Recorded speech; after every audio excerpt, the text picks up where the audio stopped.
Got to do it again. Hold on.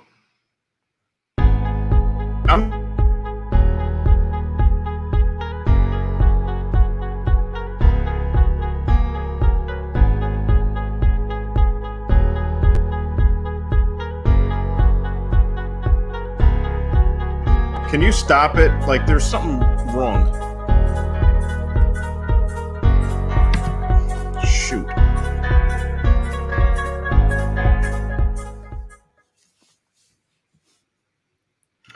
What's going on, everybody? This is the debut edition of Spittin' Fire here. I'm Dan Graca. That's my man, Anthony Becht, live from, well, our homes. That's why, because we have to do this thing from our homes. That's the beauty of it here. We've been waiting for this day, or we were waiting for the weekend, I should say, Anthony, and it's come, it's gone here, but we finally have the NFL season under our belts, and I guess it's a good thing, more so for some teams than others here. What'd you think overall about week one?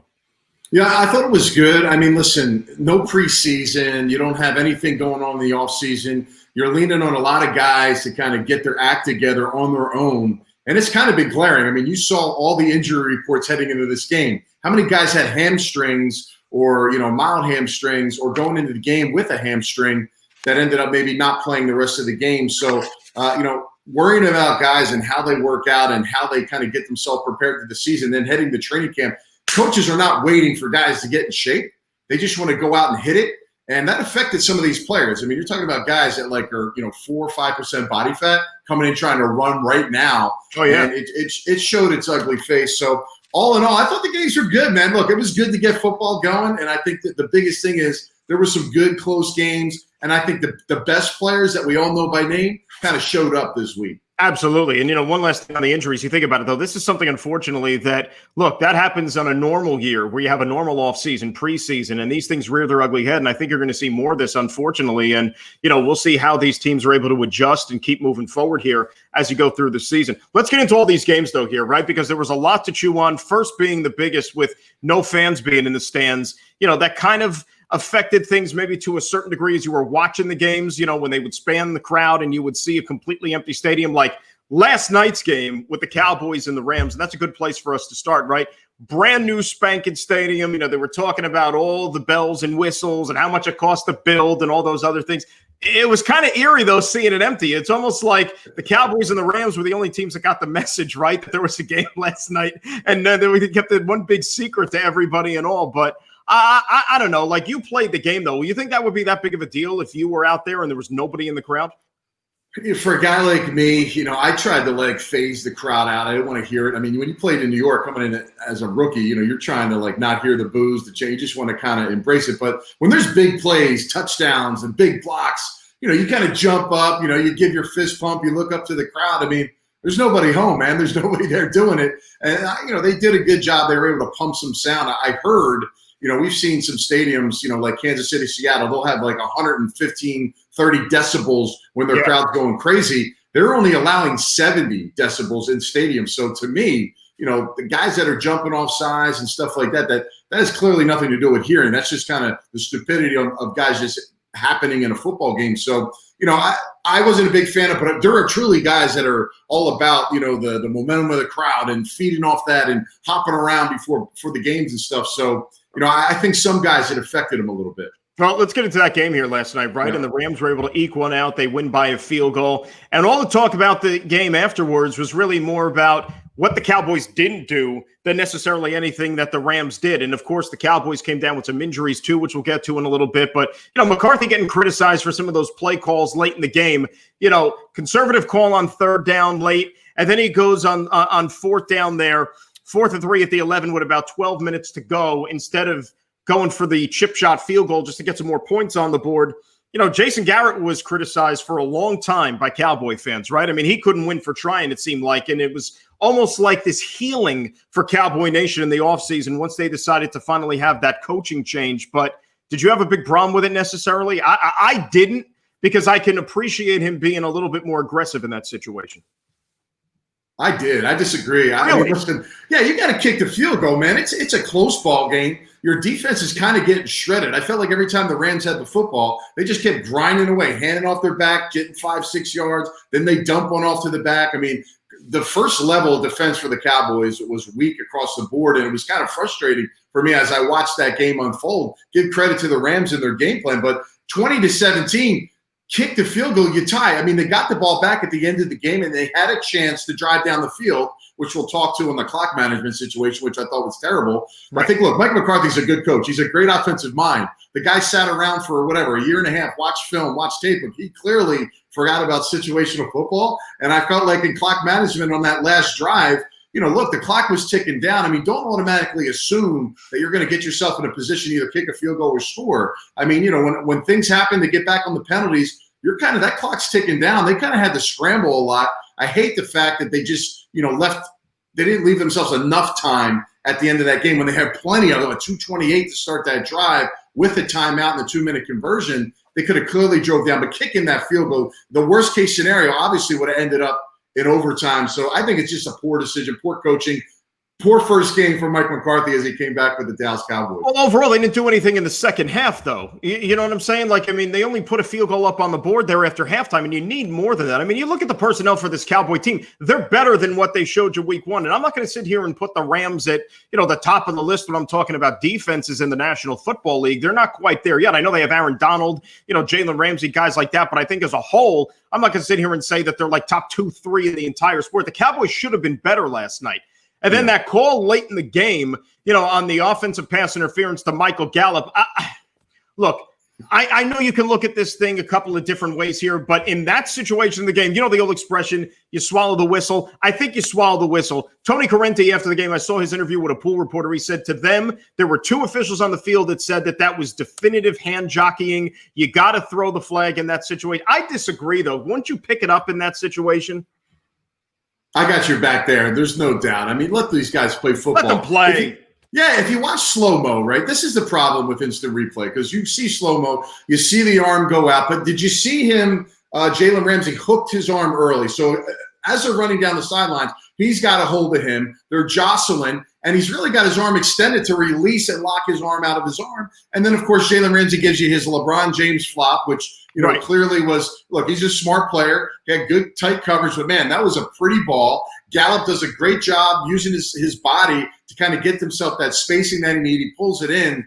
To me, I just feel like you hold that flag in. And, look, slow-mo, obviously you see the arm out. It looks bad. It looks like it's an interference. It's clearly a push-off. But when that thing's live and it's running, man, both of those guys are fighting down the field. So, for me, I just feel like you said, that play should have stood, and that was a huge opportunity in that game. And also that fourth down, CeeDee Lamb had an opportunity to catch a ball on 4th and short. Here's a young man that, clearly has a huge accredited college resume out of Oklahoma. He's got a little over drag route on a 4th and 3, and he runs the ball, runs his route 2 yards over the line of scrimmage. He's a yard short. Yeah, you can't do it. So, he's better than that. He's a rookie. Do we give him a pass? Yeah, I'll give him a pass. But, man, the situations and opportunities were there, like you said.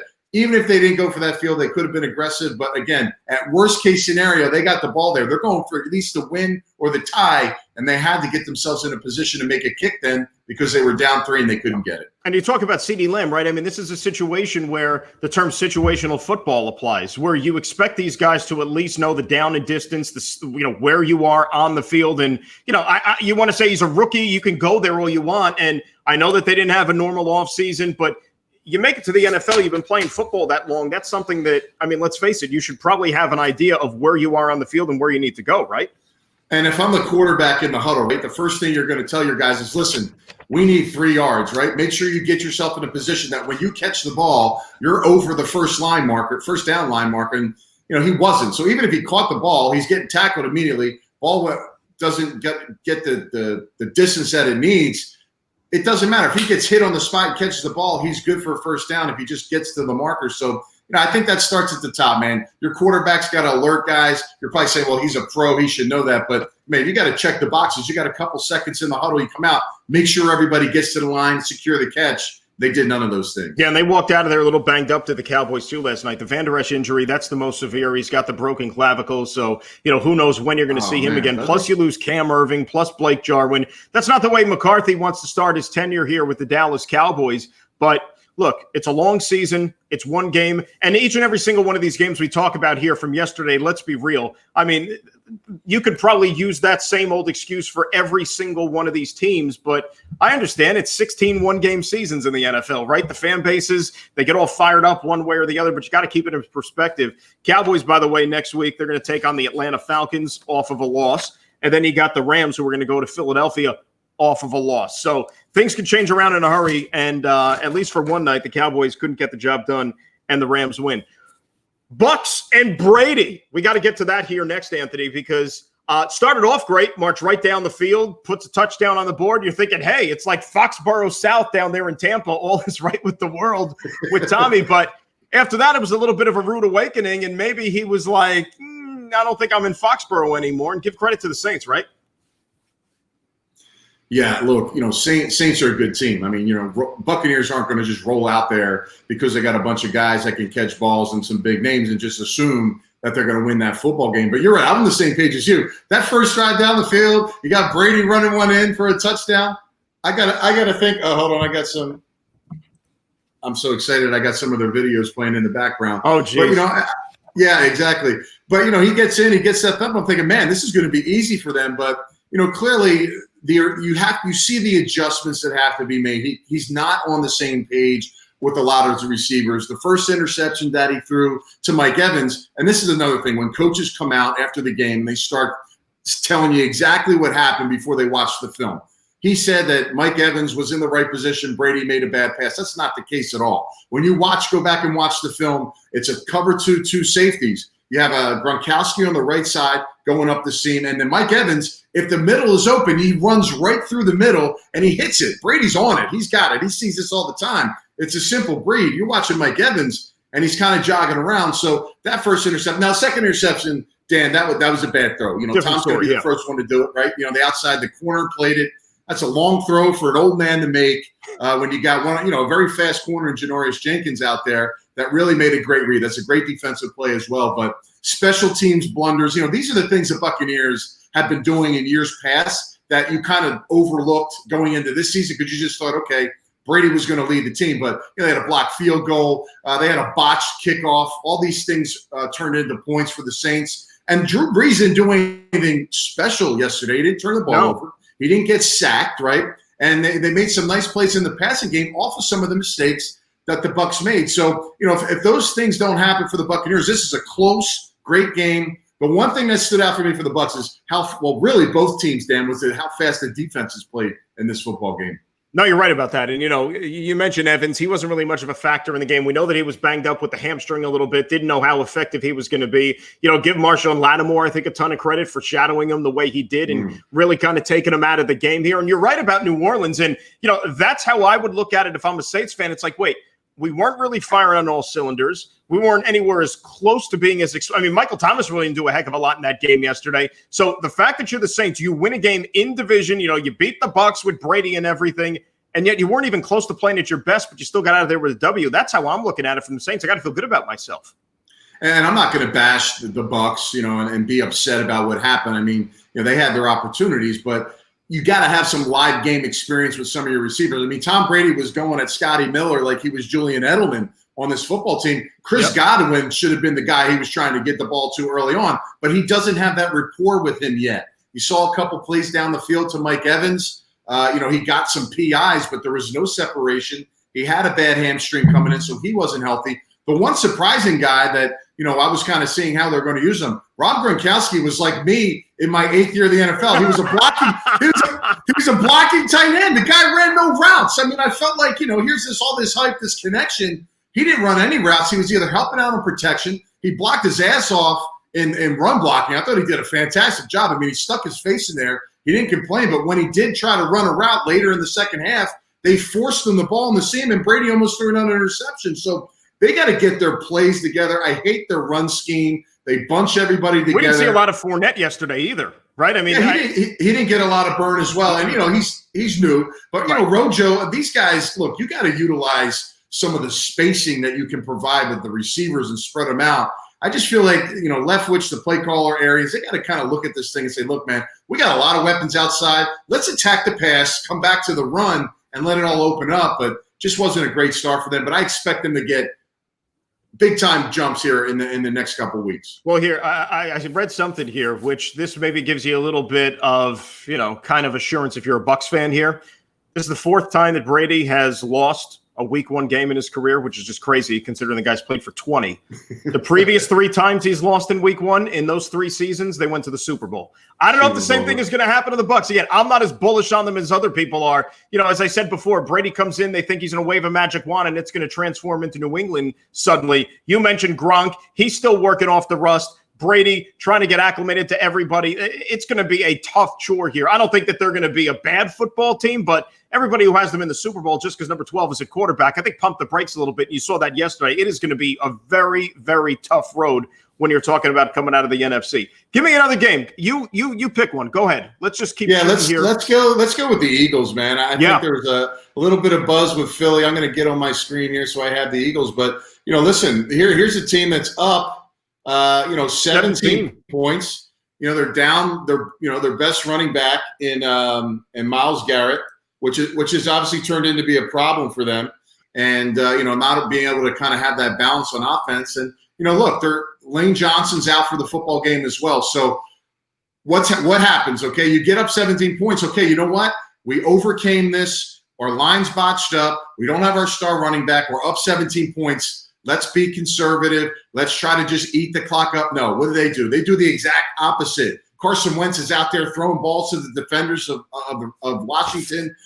He's doing all kinds of crazy stuff that he shouldn't have to do, trying to put more points up the board, trying to just push it too much. And that's been one of the things for me that's been kind of a Wentz kind of thing, is like he tries to do too much.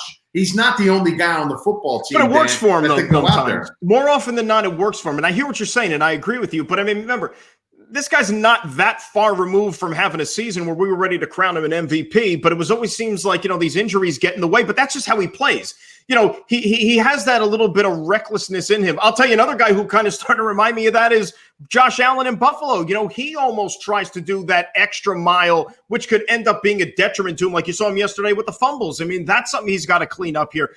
So I hear what you're saying, but I think that if you're going to embrace Carson Wentz as your guy, which clearly Philadelphia has, I mean, that's something that you just have to live with, no? Well, yeah, I mean, you paid him $100 million plus, so exactly. You got no choice. He ain't going anywhere. To do it.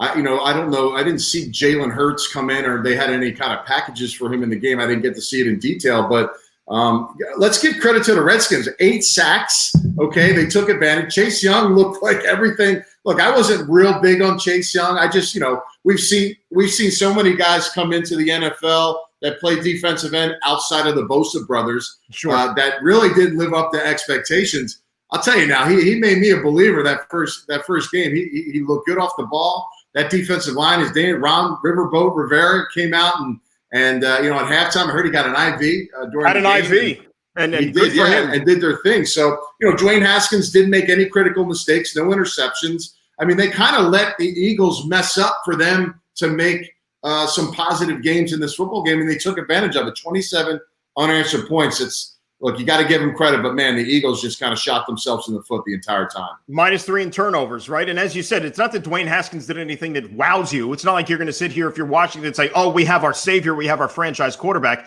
That's a question that you're going to have to visit again at the end of the year. But at least for one game, he played mistake-free football, and that's all you can ask. You mentioned that defense for Washington, and going into the season, when you look at them, and if they were going to be anything, at least in my opinion, you look at the defensive side of the football, that's how they were going to win games. Dude, they got how many number 1 draft picks in that front 7?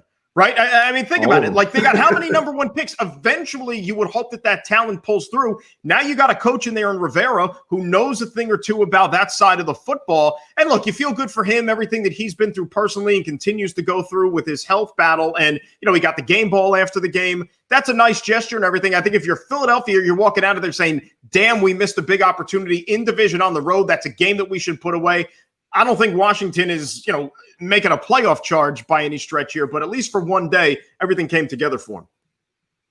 Yeah, you're right. I think you're, look, that was a great victory for Coach Rivera. I'm happy. And, look, a lot of teams that came in this weekend that I didn't think would get their first victory ended up playing well. But you're right. Look, Eagles missed one out, and Redskins took advantage of it, and that's a critical win. You're talking about a division game early on, That's a big win for Haskins too, coming in, finally getting being the starter now full time. That'll only boost his confidence. And it looks like they kept praising about his leadership throughout the game, going in at halftime. So look, clearly the guy is dialed in. He's got a good grasp of the offense, did make mistakes. And I think you know as well as that, if you play good defense and you don't make mistakes at the quarterback position, you have a chance to win in the fourth quarter, and they took advantage of it. No, they did. And, you talk about another game yesterday with division foes. There was a lot of them, of course, in and around the National Football League. Pats, Dolphins up in Foxborough. We should hit that next here because, look, there's a lot of questions certainly about the Patriots this year. We wanted to see how they're going to fare with Brady not being around any longer and how much football Cam Newton has left. Remember the last couple of seasons when we did see him on the field, he was banged up to say the least, but at least for one go-round, things seemed right with the world. It was funny at the end of that game yesterday because, I was up at the studio. We were doing the Jets-Bills game, and, Buttle and I are sitting there watching the game, and we got all the games up on the TVs, but we don't have any volume up on them because we're concentrating on the Jet game. And, we see like Cam Newton having words with a bunch of guys at the Dolphins as they're coming to the middle of the field and say, what the hell's going on? I didn't find out till later on that, they were trying to pull the necklace off around his neck. I mean, did you play with any bling when you were a player? Were you wearing anything like that? No? No bling. I'm old school, man. I don't throw any of that stuff. No earrings. I used to wear a bandana in college, if you can believe that. I was a little bit of a I don't know if it was a red flag in the draft, but the Jets ended up taking it. That's why you dropped to the bottom of the first round because of the bandana. Nobody wanted that. Becht guy's a bad dude. He wears a bandana. Yeah, never judge a book by its cover, but no. Look, as I looked at that game, I was excited to see Cam Newton number one. I'm kind of rallying around him. I want him to do well. Clearly not when they play the Jets, being that we both cover the Jets. But right. I will say this.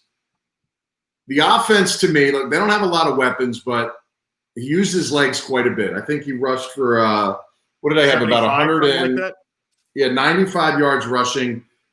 He took a couple hits, trying to score that touchdown in the game. I mean, look, I know he's a big guy. He's 250 pounds. I get it. He's built like a tight end, but he's not young, okay? He's been taking a lot of shots over the last couple of years at Carolina.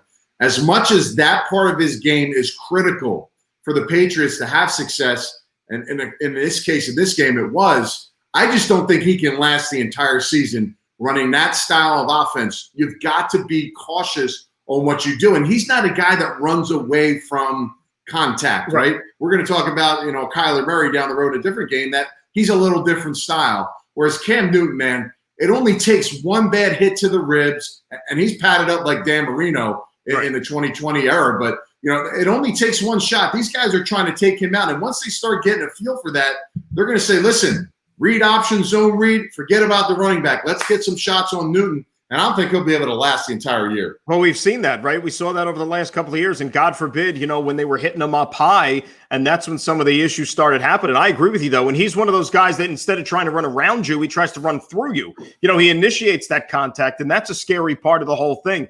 But with Miami yesterday, you saw Fitz throwing the 3 interceptions. And look, you live with him. That's part of what Ryan Fitzpatrick is. He's like the riverboat gambler. He takes a lot of shots, but the interceptions and the mistakes are going to be there. The question becomes, and if you're on, Tua watch for the Dolphins, how much longer are you going to move forward here if Fitz is going to be throwing the ball up? Now, look, I agree that I would have started the season with Fitz as my starting quarterback because when you didn't have preseason, you didn't have a normal offseason, the learning curve for a rookie like Tua to come in, especially a guy who's, working back from an injury in his own right, I thought that would have been a little bit steep, just trying to even, manage the offense as a whole. So I think starting with Fitz is a good move, but if he's going to keep making mistakes, once Tua is okay and ready to go here, I think you're going to see him probably as soon as possible. Well, what's the timetable? Like, okay, he's not going to play this year. We got to give him a whole year of healing. Is it like, okay, after 8 games, you think? I mean, look, I want to see the kid play.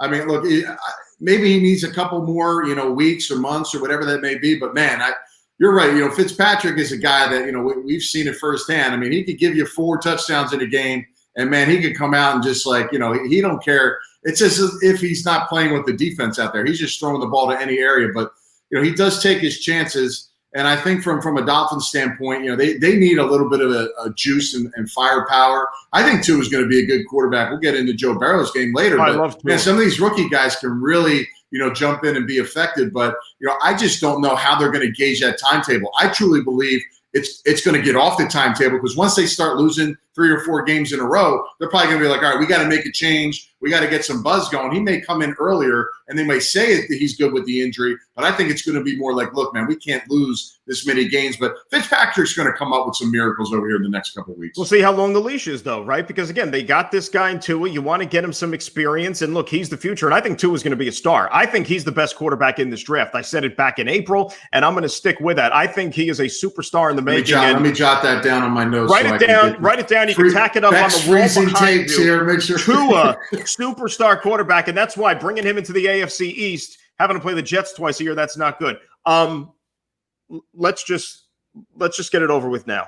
There's not a lot of positives to take out of it, so let's end the pain and suffering right now from what we saw yesterday.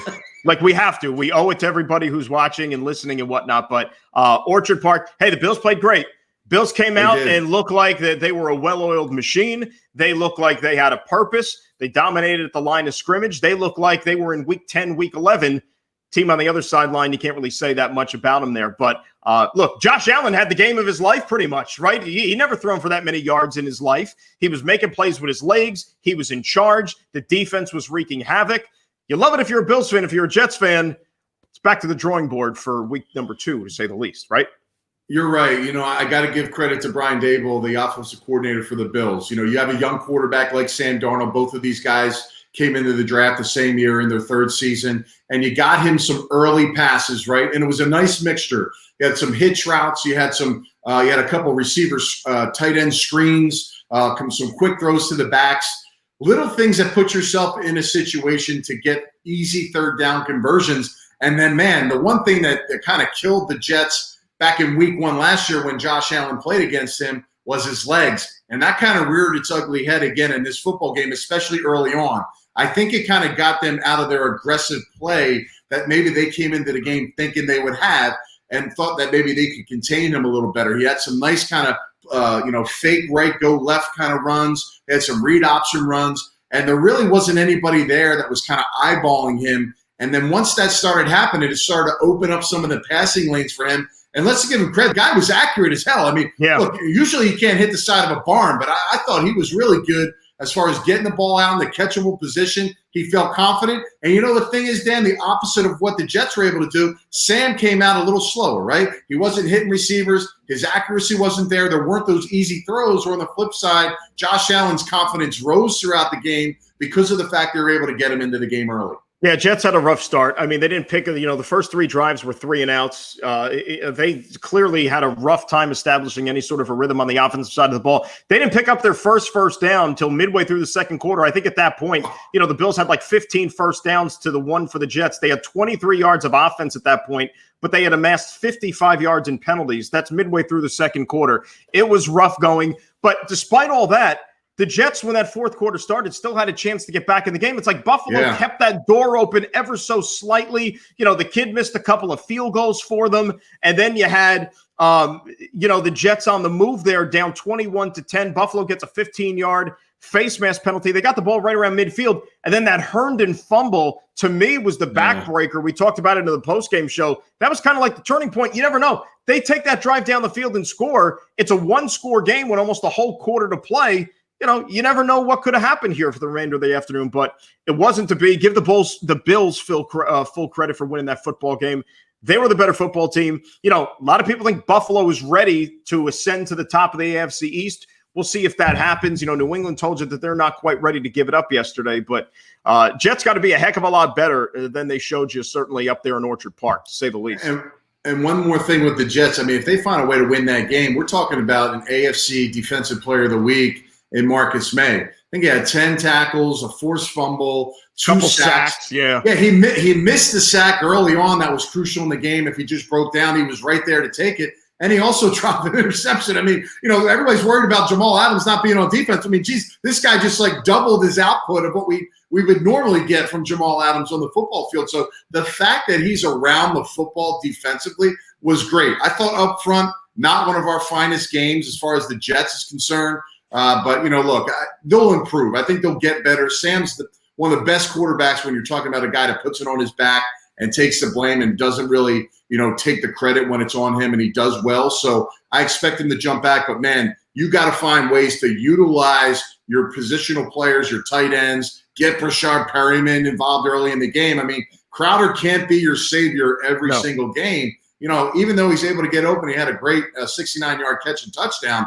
You know, you got to get more guys involved, and they just couldn't get anything from the get-go. No, they really couldn't. And you know what? That's a good segue because the Jets got the San Francisco 49ers coming into the Meadowlands next week. And let's talk about the Niners, right? Because out there, they had a game that they thought they were in control of against the Arizona Cardinals yesterday. And I'll leave it up to you. I have my thoughts, but I'll leave this one up to you here. Your takeaway from that game, is it more, boy, the 49ers let one slip through their grasp? Or do you say, what a moment for this Arizona team. This is a good first step for them in trying to get back to being a playoff team. Do you take the positive of Arizona or the negative from San Francisco? I take the positive out of Arizona. You know, I think Kyler Murray is a kid that's going to really project himself well in the NFL just because of the fact he's tied in with a head coach that understands that scheme and offense that he thrived in at Oklahoma. I don't love the Cliff Kingsbury hire, but I get it. I know why they did it, and it makes sense. You know, look, we talked about running quarterbacks. Kyler Murray, you know, he's 5'10". He's running around, you know, looks like a little mouse scrambling around the football field. The guy had almost 100 yards rushing, and nobody touched him. He protects his body. He's super quick, and he gets out of bounds and slide when he has to. And that's the difference when we talk about him and Cam Newton. You know, DeAndre Hopkins, welcome to the team. I mean, gosh, you know, 14, 15 catches, 150 yards. You think Bill O'Brien was watching that game yesterday, Anthony? What do you think? Oh, man, you think Bill O'Brien was watching? I mean, yeah, if Will Fuller's, you know, you're thinking Will Fuller's going to be your number one at Houston. He couldn't come anywhere close to what the output Hopkins had in that game. So, you know, on the flip side for the 49ers, man, I hope my man George Kittles is okay. He tweaked his knee. He didn't come in. But, man, who's their weapons after that? I mean, Deebo Samuels, he's out. He's on IR for a couple games. You look at Raheem Mostert that did a great job. He's a guy that wanted more money, felt like he was underpaid, didn't get what he wanted, and he ended up being their best offensive football player on the field for the 49ers. And Jimmy Garoppolo does not impress me. I'm sorry. It's like he does everything he does. Coach said it after the game, too. Coach was basically like, dude, he's got to play better. He's got to play better. And, I mean, look, on the biggest stage, see, it's one thing to sit here and say woulda, coulda, shoulda, and what this guy you think he might be. But didn't we just see him on the biggest stage there could be in February with the Super Bowl? And he left a lot of plays out there, especially in that final 15 minutes, to where that's one of the reasons they didn't take home that trophy. And so guess what? Those whispers are now going to get louder and louder and louder about his overall ability to lead a team to a championship. I think it's fair. Missed opportunities. Yeah, I think you hit the nail on the head there. You know, he was kind of overthrowing some of his receivers in the game. You know, some of his passes were just off. You know, there were even some, like, he was throwing some ducks out there. Like, the rotation on the ball wasn't even coming out of his hand good on a couple of his throws. I don't know if it was windy out there, but man, you know, usually, you know, quarterbacks can spin right through that. Like, I like Jimmy Garoppolo. I think he's got enough to get it done. But man, when they need it, like yesterday, they need him to come out and really make some plays for them. They don't have a strong running game behind him. You know, where is he? What is he? Is he a game manager? Is he a guy that can, you know, throw for 300 yards if he needed? And who's their weapons? You know, help this guy out with some guy. They don't really have anybody, in my opinion, that's a game changer. I mean, if you're leaning on a tight end to be your best player in the passing game, you got some problems. So, yeah, they made a nice run last year, but I just don't know how that transfers year to year. That's why they're one of the teams for me that's my biggest eyeballs will be on, because I don't know if they'll be able to sustain and match what they did last season. It's tough to do that. I don't care who you are, right? To be able to get right back to the point where you were the previous season. That's why the NFL is so unpredictable. You have that parity, and that's why, you know, we have so much time trying to forecast it each and every year. I was bullish on the Packers at the beginning of the year. I picked them to win the NFC North. I thought Aaron Rodgers was going to have the chip on my shoulder, pissed off tour 2020 coming to a city near you. And so far, it's 1-for-1, and he went right into a divisional territory there in Minnesota. And he reminded everybody, fine, go draft Jordan Love. Fine, don't go out there and give me help in skill position players. I'm going to go out there and show you that I don't need it, and I'm still one of the best quarterbacks in the game. Good performance for Green Bay if you're a Packer fan, no? And to think that they drafted a quarterback in the first round and they didn't get this poor guy a receiver out of this heavy-laden receiver draft boggles my mind. I mean, come on, man. This guy's got like 4 or 5 more great years left in him. And I was bullish. I thought the Packers were going to be a team that was going to be on the rise. I thought this game would be a little closer. But, man, Devontae Adams clearly is one of the best receivers in the NFL, and that's his favorite target, and he finds ways to get him the ball. Everybody knows he's getting the football, and he finds a way to get it, and he gets open. So give them credit. They have a great rapport to each other.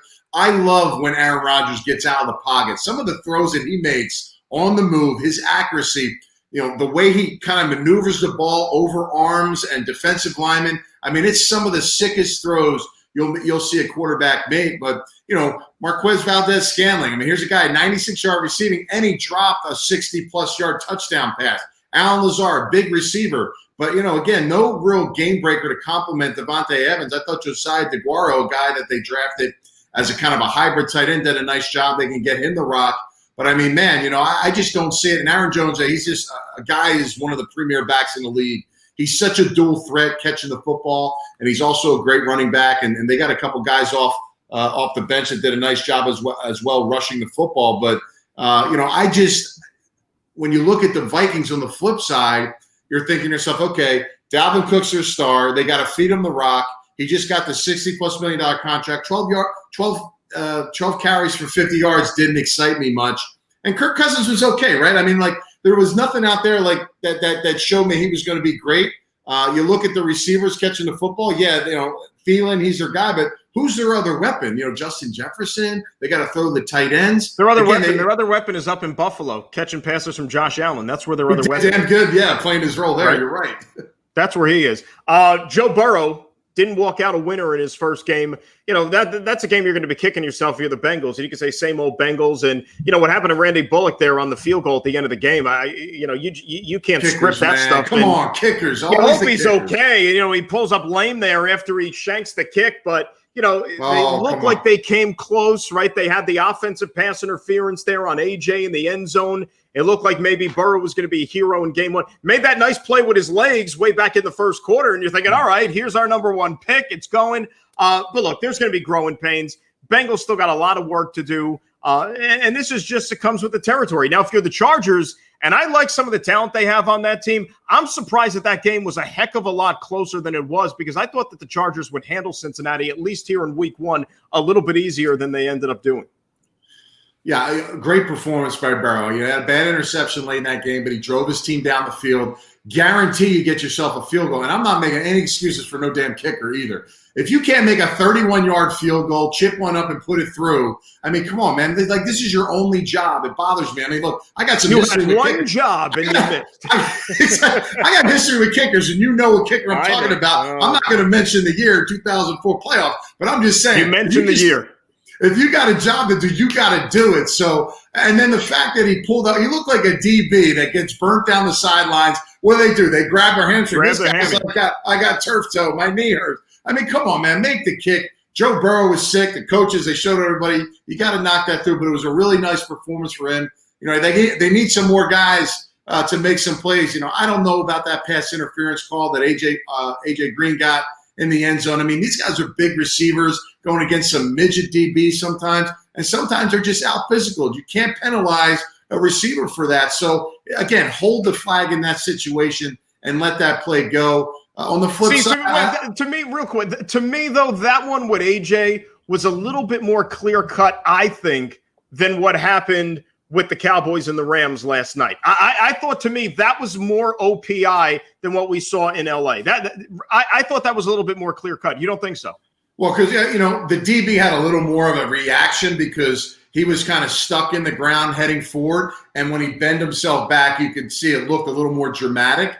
But, I mean, come on, it's just tight quarters. It's tight coverage. They're jostling at the line of scrimmage, coming off the ball. Man, you just got to kind of weigh it. It's kind of a either or, but, man, to get two OPs in one day that were that critical for two teams, it's kind of a big deal. And, one thing I'll say about the Chargers is, I don't know if Tyrod Taylor is going to be a guy that kind of, excites me as much. Dude, he's a placeholder. That's what Tyrod is. He's a placeholder. Unfortunately for him, I mean, just look, if you're a top 10 pick in the draft, you're going to get the opportunity to play here sooner rather than later. And that's kind of been, unfortunately, the way it goes here with Tyrod.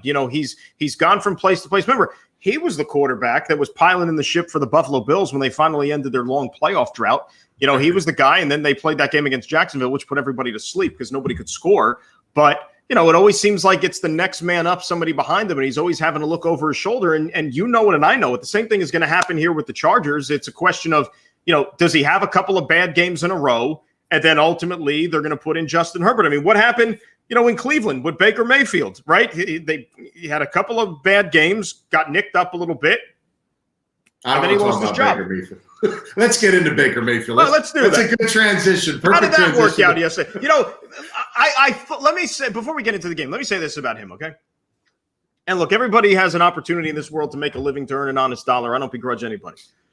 But do I have to sit there and watch football all day yesterday? And again, we got to be inundated with these Baker Mayfield living at the stadium commercials. And I forgot even for what company that the advertisements are for. But you would think last year, in the fact that the team was no good, certainly he could have played a heck of a lot better. You think that they would have given those the heave-ho after one season instead of ordering a brand new round of commercials for a second year? I mean, enough is enough. Nobody cares about you if you're not going out there and getting the job done on Sunday. Is that too much to ask? It's not, but I got to give Hulu credit. That was a pretty cool. I love those commercials when they put the heads on the bodies. Did you see the one with him? He's like on this little short, stubby football I saw that player. one, yeah. But, look, man, listen, man, I'm tired of making excuses. I got torched by Oklahoma fans when I said Baker Mayfield was not a first-round pick.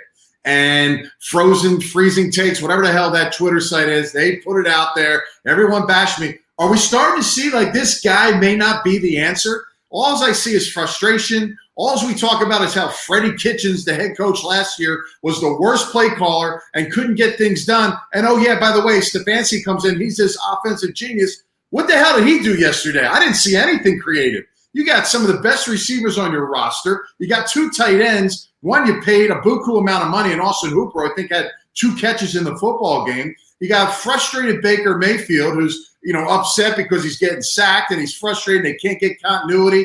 Beckham's on there. He can't catch any footballs. I mean, this team is a disaster.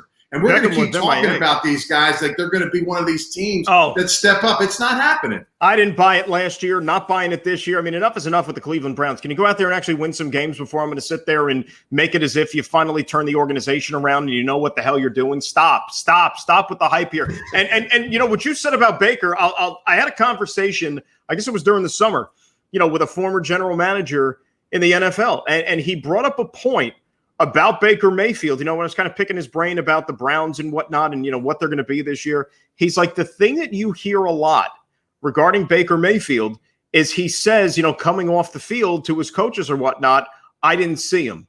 Why didn't you make that play? Why didn't you hit him? I didn't see him. And they point to the fact that, you know what? He's not the biggest quarterback back there. He's not 6'5", 6'6", standing back there and is able to see the field. He's got these giant offensive linemen in front of him. I know in college he was able to get away with it, and he's had his moments here in the NFL, certainly, but it is going to be a little bit more challenging for a guy like him because he doesn't have that size to where he's able to scan the field, and maybe some teams are trying to take advantage of that from a defensive standpoint and really making his periphery a little bit more challenging.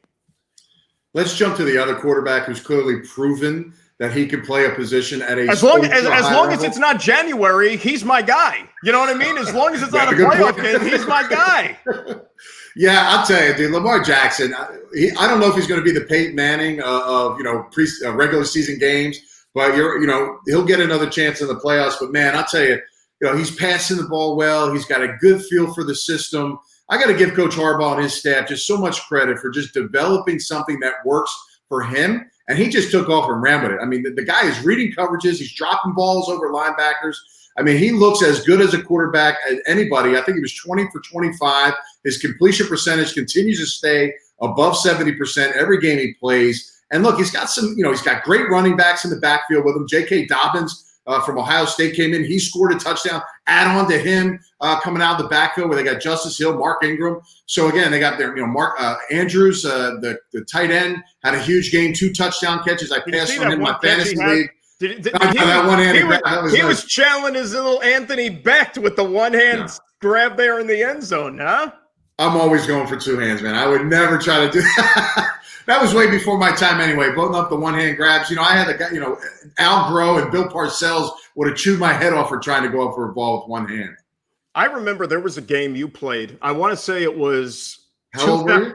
2000, 2001. I think it was against Cincinnati at the Meadowlands. Didn't you catch a game-winning touchdown in the back of the end zone? But you did everything you could to make it as challenging as possible when you were trying to corral that one. You were like going to the ground. I was sitting there. I remember I was sitting in the stands watching. I'm like chewing my finger. Do you remember that one at all? I do. Yeah, I had a wrist brace on, so I didn't have flexion in my wrist. So imagine catching a ball, one arm stiff like this, and then the other one's trying to grasp it. So I did have to give a little bit of my specialty for that one. Kind of bounced up. I had it on my shoulder pad, and it was on the tip of my fingers. Squeezed it against my mask, and it almost grazed the grass, but I was able to put it. Yeah, it was one of my game winners. I mean, there was a lot of game winners over the years with the Jets, but that was one for sure. In the trophy room, you got the game ball up there. Yeah, absolutely. I just remember, I was like, Cincinnati wasn't any good. I'm like, we're really struggling with the Bengals here for crying out loud. And then you, of course, stepped up and saved the day. So you got to thank you for that one. Bengals had a good defense back in the day, man. They were firm.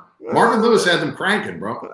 No, but wasn't that before Marvin Lewis, 2001? He didn't get there until no, maybe he did get there at that point. Maybe 01, 02, whatever. But you had to win the game, and you won the game, and you got the job done. Now, a couple of games real quick here. Rapid fire. Raiders, Panthers. A lot of points in that one yesterday. I mean, the Raiders look like the old, back from the glory days, Oakland Raiders, not the Las Vegas Raiders. They put up a lot of points here. What did you think about the new LV Raider edition? It's kind of weird when I saw LV in the scoring block there. Yeah. I was thinking it was Louis Vuitton. What was going on there?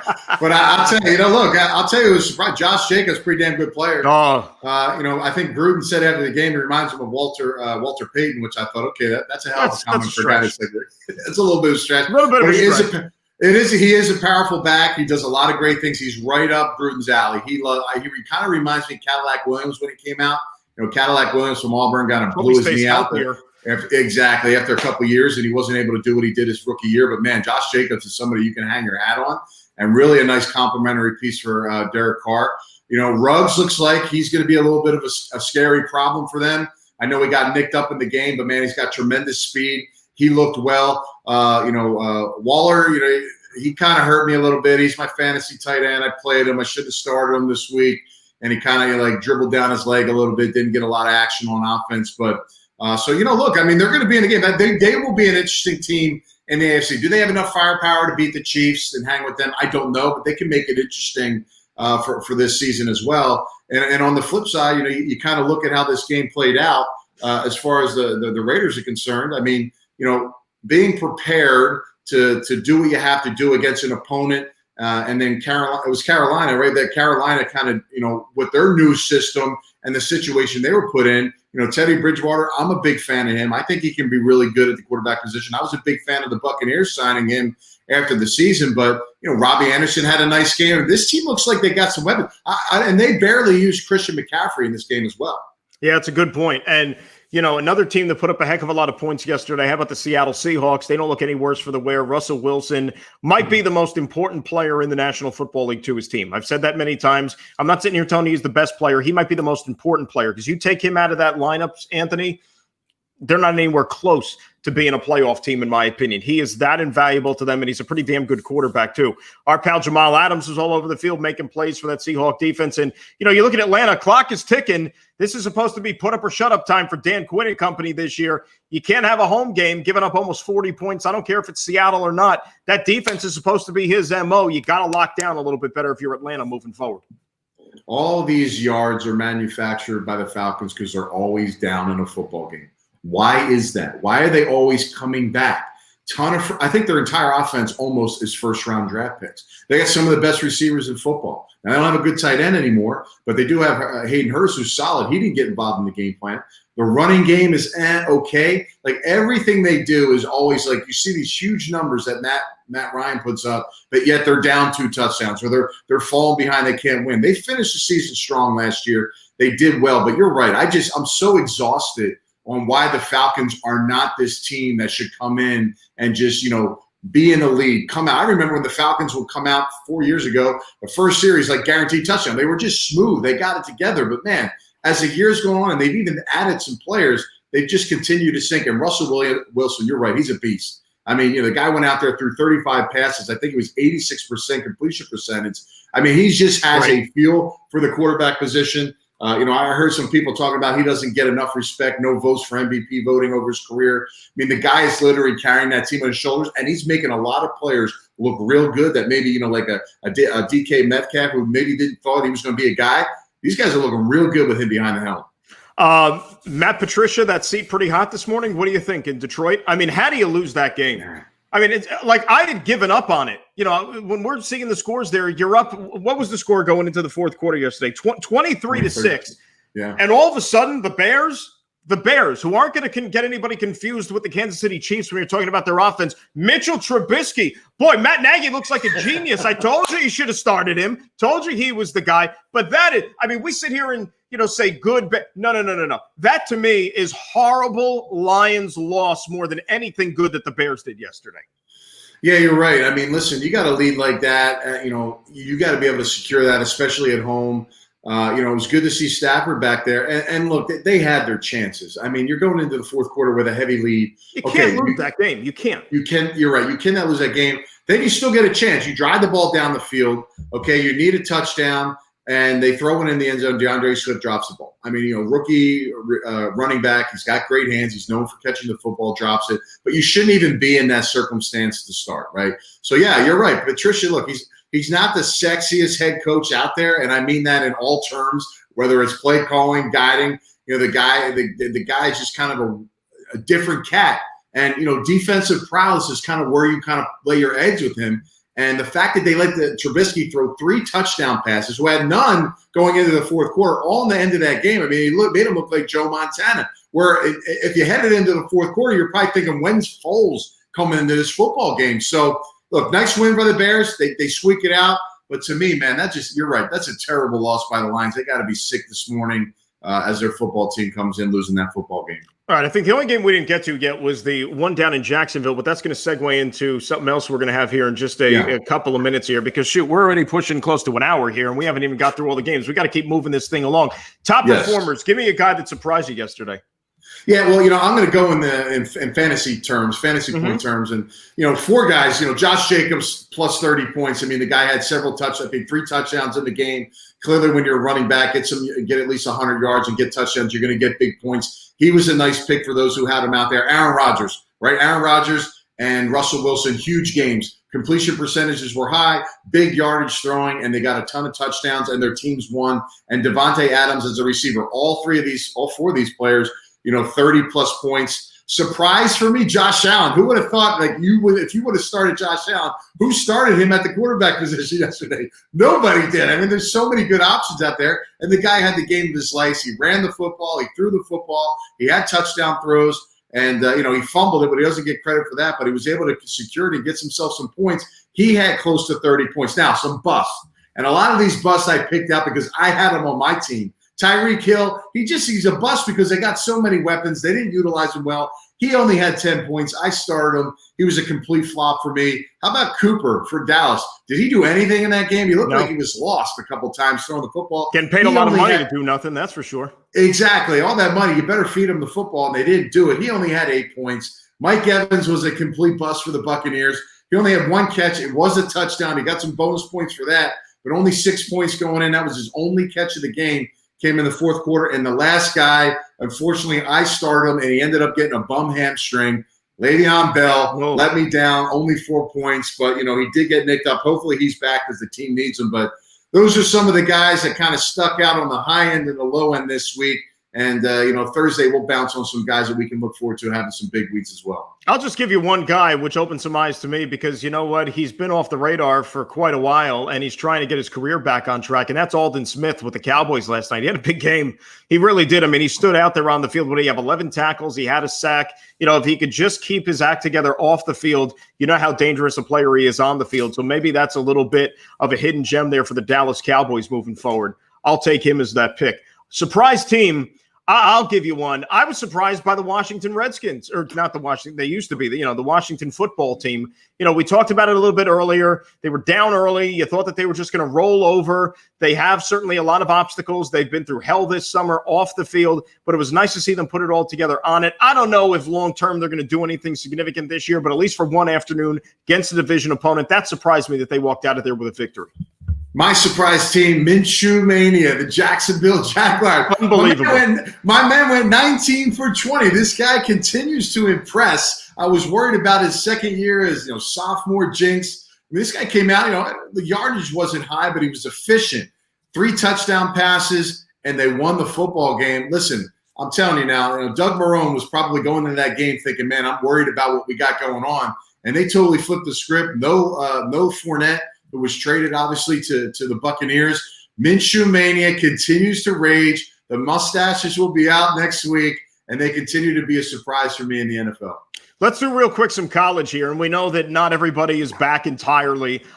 Big 12 had some interesting results over the weekend, so with the ACC. I'll tell you, you put on the game at South Bend Saturday afternoon, you see that ACC logo on the field at Notre Dame Stadium. That's going to take some time to get used to this year. But, boy, the problems still continue down in Tallahassee, do they not, with the Seminoles? Yeah, I'll tell you, it was a disaster for the Big 12, to be quite honest with you. Texas, they went out there and stomped. UTEP, we all knew that was going to happen. My alma mater, I got to give them some love. They went out there and took care of business. Eastern Kentucky, they won 56 to whatever. Mighty powerhouse. But come on, man. Kansas versus Coastal Carolina. Kansas State they're all at home now. Kansas State at Arkansas State at Kansas State, and then Iowa State losing at home to Louisiana. Man, that doesn't sit well. You're talking about this conference who there's only 3 now that's shopping for those spots for a potential college football playoff bid. There's a reason why the Big 12 kind of gets pushed to the side, and that's the reason. So thank God for Texas and Oklahoma. Some of the other games, Notre Dame kind of get through. Wake Forest and Clemson. Clemson went out there and banged on Wake Forest, but there's something about Clemson that they just never put their foot on the throat with teams. I mean, they're up like 28-0 at the half.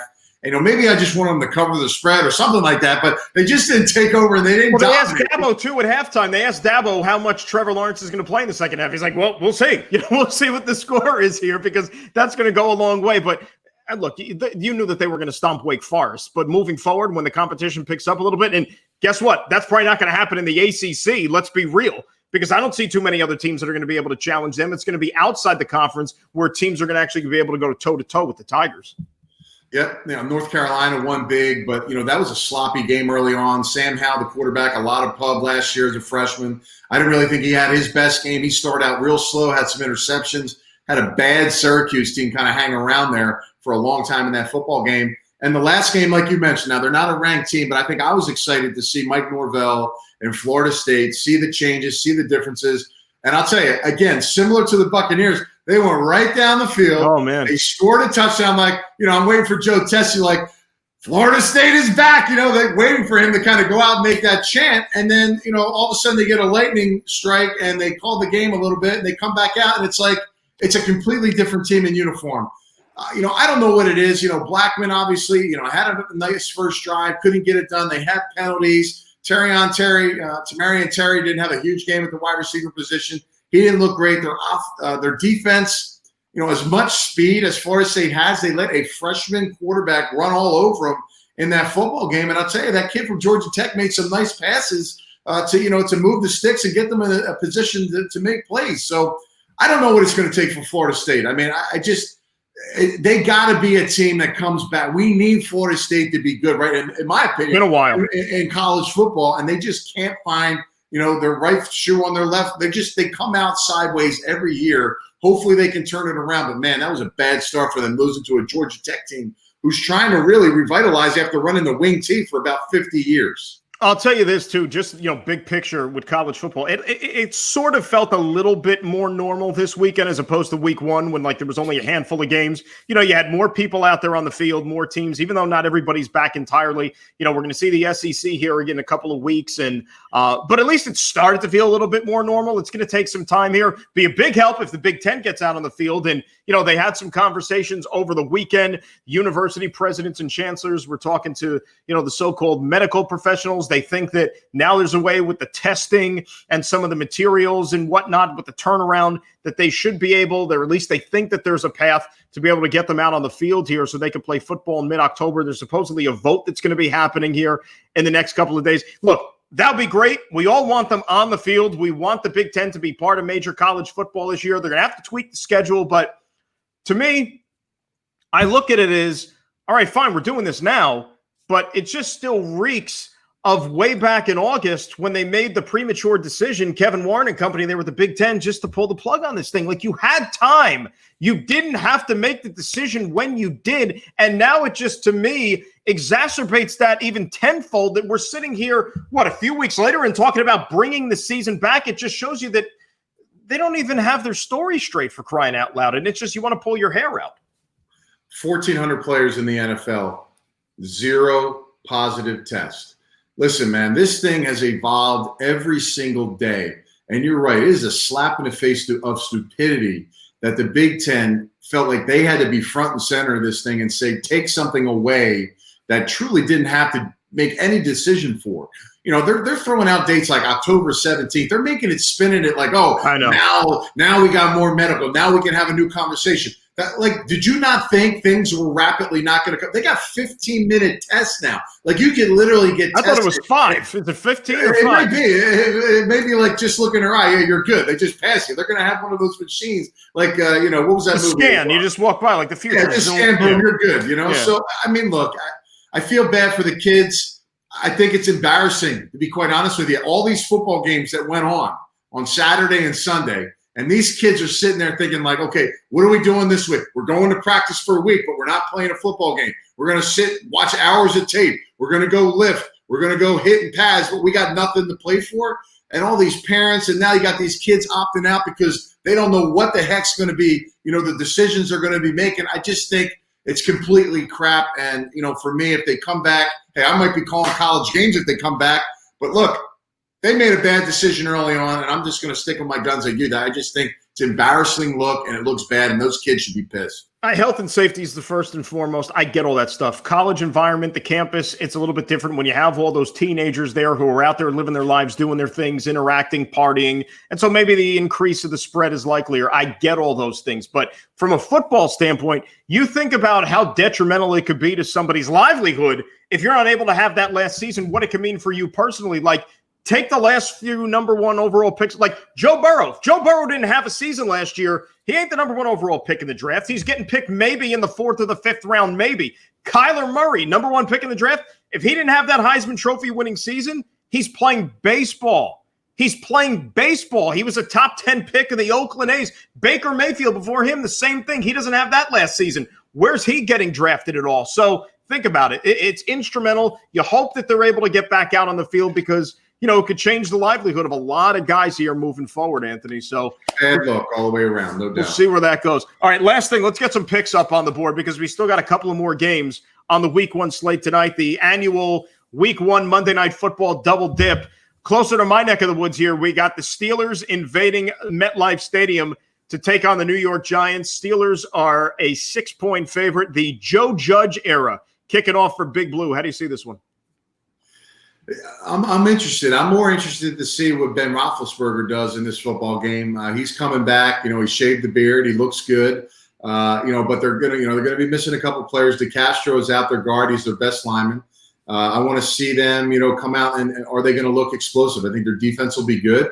And like you talked about, with Big Blue, Daniel Jones taking the next step, right? Let's see what he can do. Saquon Barkley, I expect him to have a monster year. Can he stay healthy? He's going to be the target for a lot of defenses to shut down. So he's obviously going to have to go up against a lot of 8-man boxes. Daniel Jones is going to have to improve himself. Who are those weapons going to be that stand out at the receiver position? You're there every day in New York and you see it, but Evan Ingram's going to have a strong season this year, in my opinion. He's got to stay on the field. Yeah, he's got to stay on the field. That guy hasn't played 16 games since he's had a Giants uniform on. So I'm going to go with the Pittsburgh Steelers on this one. I'm going to take the points minus the 6. I think the Steelers come out and win this game. I think it's close early on, But I just don't think the firepower is there for the Giants in the back end of that game. I agree with you. I think the defense of Pittsburgh is going to wreak havoc on this one. This could be a rough, week one here in his second season for Daniel Jones. As you said, you got Andrew Thomas, the rookie, making his NFL debut at left tackle. Just so many uncertainties. And defensively for the Giants, they leave a lot to be desired. I mean, you look at them and you say, where are the playmakers, really? I mean, where are the playmakers? And, no better reintroduction to the NFL if you're Ben Roethlisberger than going up against that Giants secondary, which is hurting right now. And I don't know if they're going to get a heck of a lot better. So that's number one. And then the late game, we got the Tennessee Titans, a 3-point favorite in Denver to take on the Broncos. Denver got horrible news last week with the Von Miller injury. That's going to be a big loss for them moving forward. But, hey, John Elway went out there in the offseason, and he surrounded Drew Lock with a lot of weapons. They got a nice two-headed backfield in Phillip Lindsay and, of course, Melvin Gordon. I'm going to go out on a limb. I'm actually going to take Denver +3 at home to pull the upset here. Yeah, the Titans obviously coming off a strong season last year. Derrick Henry is clearly the GOAT for that football team. But there are some problems because they got a couple guys out themselves. No Vic Beasley, he's out, so the pass rush will be down. Adoree Jackson is out, their corner. You can't just replace starting corners anymore. And of course, Corey Davis, one of the receivers who they've kind of been phasing him out. He's got a little bit of a hamstring. So, I don't know. I mean, are you a fan of Tannehill? No. I thought last year was kind of like a pretender year. Like I kind of seen enough of him where he really hadn't done much in his career. I feel like what he did last season. Let's see what happens. If they can't run the ball the way they ran the ball last year, let's see how good he is. Fair? You're right. Let's see how good he is. That's what I would do. But as far as my pick is concerned, I'm gonna go with you. I think the Denver Broncos. Drew Lock has a lot to prove now. I'm not giving him the W.E. belt or whatever that is and say he's a stud, but he does have some weapons to make it real easy for him to be successful with some running backs and some of those little toys they got in the draft with KJ Hamler and they got Cortland Sutton. So we'll see what happens in the passing game. But I think the Denver Broncos can squeeze this one out. Yeah, could be a field goal game. We'll see. But I think the home team, I'll take them there in that late Monday nighter out there in the Rockies. So, hey, this was a lot of fun. Debut episode. Spittin' Fire, you and me. And remember, we'll be back Thursday at 10 a.m. Eastern time for the second episode each and every week, Monday and Thursday, 10 a.m. Eastern. He's Anthony Becht. I'm Dan Graca. We'll catch you again on Thursday, everybody. Peace.